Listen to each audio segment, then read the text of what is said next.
Science जिसको hormone कहता है ना, हार्मोन, साइंस जिसको हार्मोन कहता है, स्पिरिचुअलिज्म उसे रस कहता है। प्रेम रस।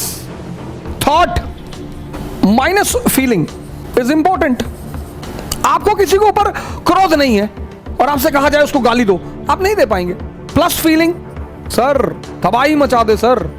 ओमनीपोटेंट, ध्यान इसी को तो कहते हैं, विचार और भाव को काटने को। आप जब ध्यान करने बैठते हैं, आंख बंद करके बैठते हैं, मस्जिद में बैठते हैं, मंदिर में बैठते हैं, गुरुद्वारे में बैठते हैं, ये प्रोसेस चलती रहती है sir. Thought plus minus feeling, any thought.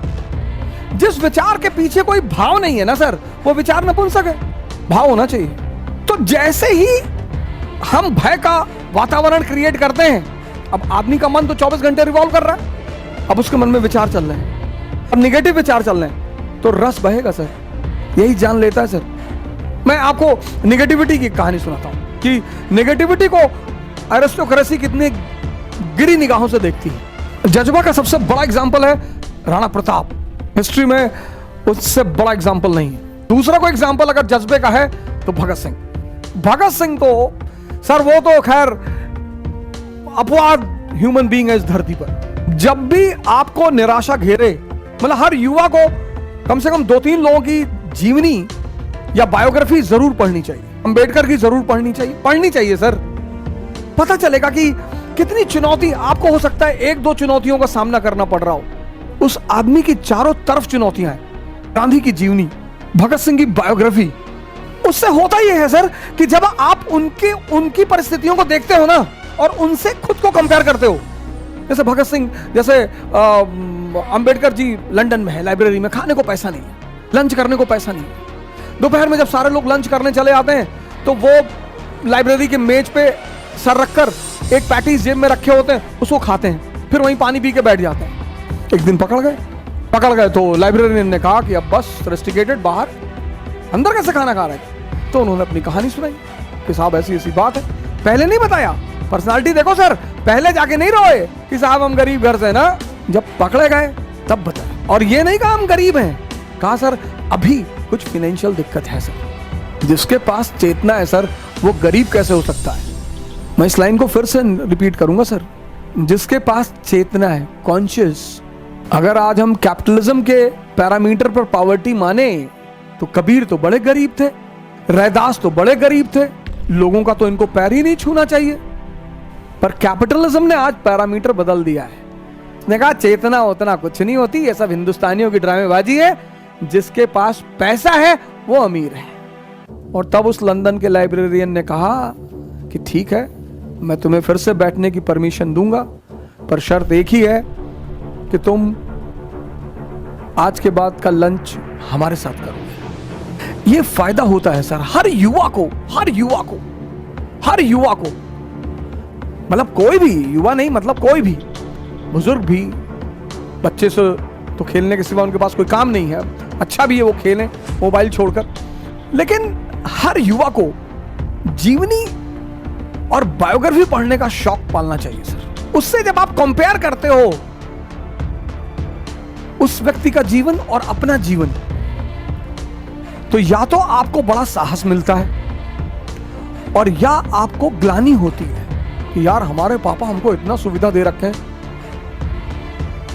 और हम कर क्या रहे हैं। भगत सिंह सर एक दिन पहले हैंग कर दिए गए। जज्बा देखो सर, एक दिन पहले 24 तारीख को हैंगिंग थी, 23 को कर दिए गए। गवर्नमेंट को सूचना मिल गई कि साहब आपको, गवर्नमेंट को इंफॉर्मेशन थी हो सकता है कम्युनिस्ट लाहौर जेल पे अटैक कर दें, तो 22 तारीख को जेलर गया लाहौर जेल का कि सॉरी सर, मॉर्निंग हमारे पास ऑर्डर आ गया सर, कल ही हैंग करना पड़ेगा। और दूसरे दिन 4 बजे तैयार, नहा धो के रेडी, मेडिकल चेकअप हुआ, वेट 4 kg बढ़ गया सर, 4 kg।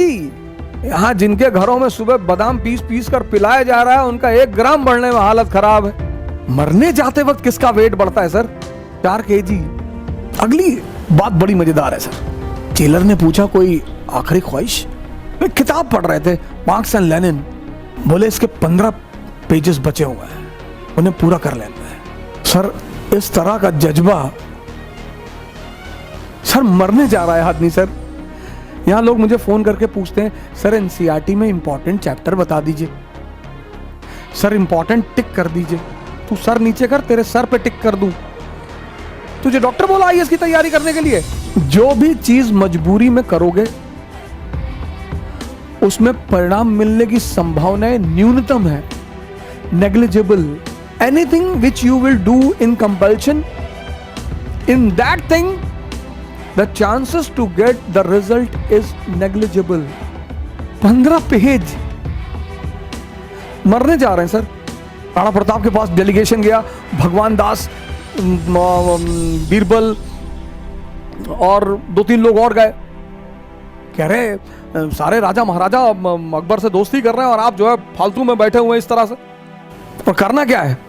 2 ही काम करना है, सजदा करना है, पैबोस करना है। वो हिंदुस्तान के शहंशाह बोले हम भी हैं। तो अकबर बहुत समझदार बुद्धिमान तो था ही, उसने एक ब्राह्मण से फरमान पढ़वाया अपना, क्योंकि ब्राह्मण को मारा नहीं जा सकता था। तो राणा ने कहा कि अच्छा है कि तुमने फरमान पढ़ा, किसी और ने पढ़ा होता तो यहीं दफन कर दिए होते, लड़ेंगे। बाबर अपनी जीवनी में लिखता है कि मैंने अपनी पूरे युद्ध के इतिहास में राणा सांगा जैसा योद्धा नहीं देखा। जज्बा है सर, हार और जीत तो एक अलग चीज है सर।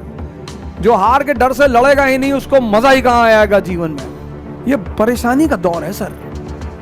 आपका जज्बा किसी का उत्साह बनेगा सर। युवाओं का जज्बा देश का उत्साह। सर ये जो हार्मोन है ना, वो विचार से ही, विचार वो जो आपको आनंद की अनुभूति होती है वो इसकी वजह से होती है। वो अनुभूति जो है, फीलिंग, जैसे आप गुस्सा हैं, आप चाहकर गुस्सा नहीं हो सकते। जैसे कोई आपके सामने बैठा हो और कहे मेरे ऊपर गुस्सा हो, आप नहीं हो पाओगे, आप हंसने लगोगे। इसीलिए हम कलाकारों को बड़ा सम्मान करते हैं कि बिना परिस्थिति के भाव पैदा करना।